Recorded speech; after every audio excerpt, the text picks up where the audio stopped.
future value of an ordinary annuity with the formula S sub n is equals to R multiplied to quantity 1 plus I, quantity raised to n minus 1 over I, wherein the S sub n is the amount or the future value. R is the periodic payment. N is the number of payments, where N is equals to time in years multiplied to M, the conversion unit. I is equals to J divided by M. J is the interest rate, and then M is the conversion unit. Example number 1, Mr. Reyes' monthly insurance premium is 1,200. So our R po is 1,200. His policy will mature after 15 years. So our T is, or time in years, is 15, in which you can withdraw all this payment plus interest earned if money is worth 15%. So J po natin is 15% or 0.15 compounded monthly. So our conversion period po, or M, is 12, since monthly po yan. There are 12 months in 1 year to withdraw upon maturity. So with that, we can solve for our I. J po natin is 0.15 divided by our M, which is 12. 0.15 divided by 12, so we have 0.0125. Next, for our N, we have to solve the N. N po is equals to time 15 times 12. 15 times 12, so we have 180. Kompleto na po ang ating given, so we can substitute, use the formula po. S sub n is equals to, our R is 1, 2, multiplied to quantity 1, plus our I is 0.0125. Quantity raised to n is 180 minus 1 divided by 0.0125.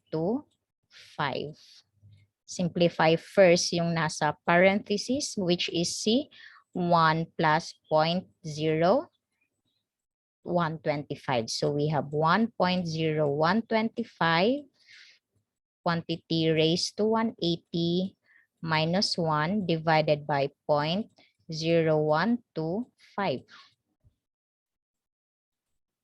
So 1.0125 raised to 180. So we have 9.35, 63, 34, 49, 3 minus 1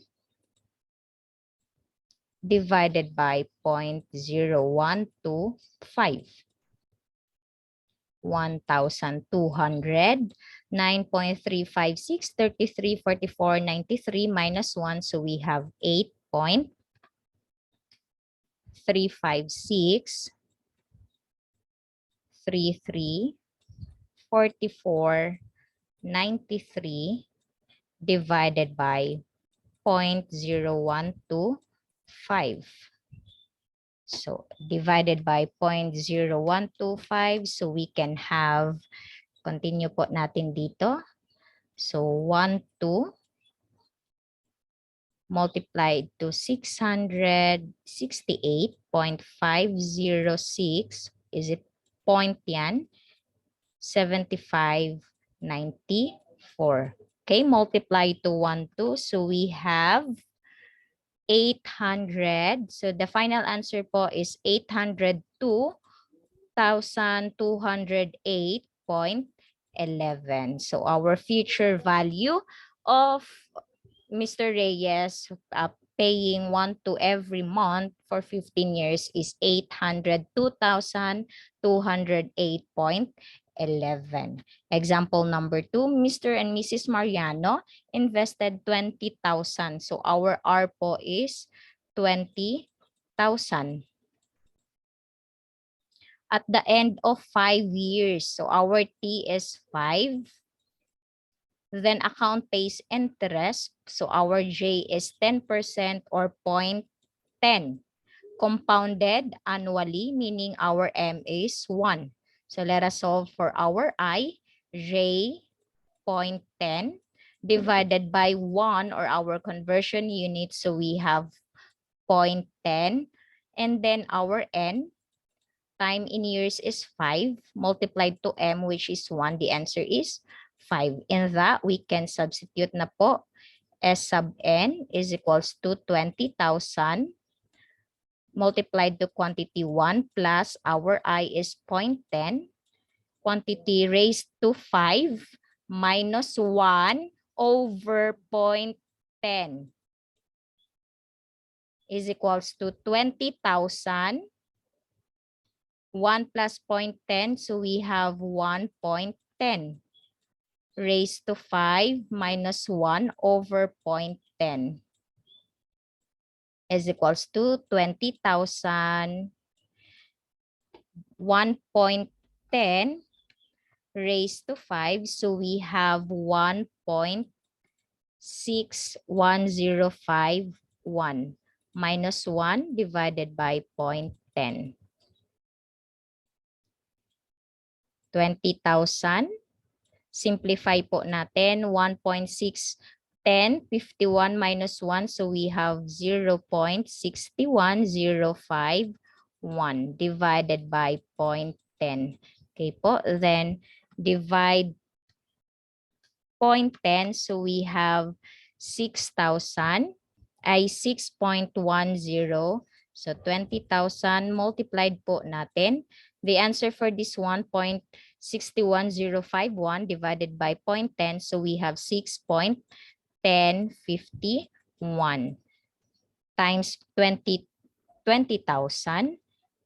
We can have 122,102. So yan po ang magiging pera ni Mr. and Mrs. Mariano at the end of each 5 years po. Pag naguhulog sila ng 20,000 yearly. Example number 2, if you pay 50 pesos, so our R po is 50 pesos. At the end of month, 40 years. So our T or time in years is 40. Account that pays interest, our J is 0.10 or kasi po 10%, so 0.10. In that, we can solve for our I. Wait, our M pala muna. Pays compounded monthly. So 12 po iyan. J po natin, 0.10 divided by 12. So 0.10 divided by 12, we can have 0.00833. Ayan, 8.0833. Then our N po, 40. 40 times 12. So 40 times 12, we can have 40 times 12. So we can have 40 times 12, we can have 480. 480. Okay po, so substitute po natin. S sub N is equals to 50 multiplied to quantity 1 plus our I is 0.00833 raised to N. Ang N po natin is 480 minus 1 divided by our I which is 0.0833. Next, 50,000. Add po natin yun. So we can have 1.00833. Then, erase po natin siya sa 480. Ang sagot, minus na ng 1. Divide naman natin sa I na 0.00833. 50 pesos. So, 1.00833. Raise po natin siya sa 480. So, we can have 53.61, 55, 1963. minus 1 divided by our I 0.00833. So 53 minus 1, so we can have 52. 50 multiplied to 52.61551963 divided by 0.00833. So 52.61551963 divided by 0.00833. So we can have 6,050 times 6,316.38891 times 50. So after 40 years, she can it save po niya is 315,819.45. So 315,819 pesos and 45 centavos or 45 cents. Example number 4, Aaron mother saved 5,000. So our R is 5,000. 6 months at every 6 months. Earns educational plan that earns, J po natin is 0.06, dahil 6% semi-annually. So our M is 2. What is the amount at the end of 18 years? So our time in years is 18. So let's solve for our I. 0.06 divided by 2. So we have 0.03. Then our N, 18. Our M is 2. We have 36. Substitute po natin sa ating formula. S sub N, our R is 5,000. Multiplied to quantity 1 plus our I is 0.03. Raised to N po natin is 36 minus 1 divided by 0.03. 5,000, 1.03 raised to 36 minus 1 divided by 0.03 minus 1. So 5,000, simplify po natin yon. So 1.03 raised to 36, we can have 2.89, 82, 78, 32, 8. Minus 1 divided by 0.03. So minus 1 po muna, 2.89, 82, 78, 32, 8 minus 1. So we can have 1,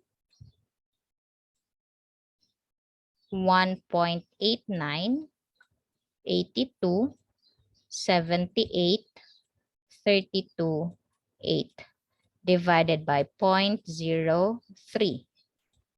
So 1.89, 82, 78, 32, 8 divided by 0.03, we can have 63 point, so 50,000. Pag sinimplify natin to, sagot natin is 63.275, 94, 42, 7. Multiply mo naman siya sa 5,000. So in 18 years, meron na po yung Aaron's mother or meron makakalikom po sila ng 316,379 pesos 0.72 cents. So after po 18 years, they can have 316,379.72. And that's it for our finding the future value of ordinary annuity.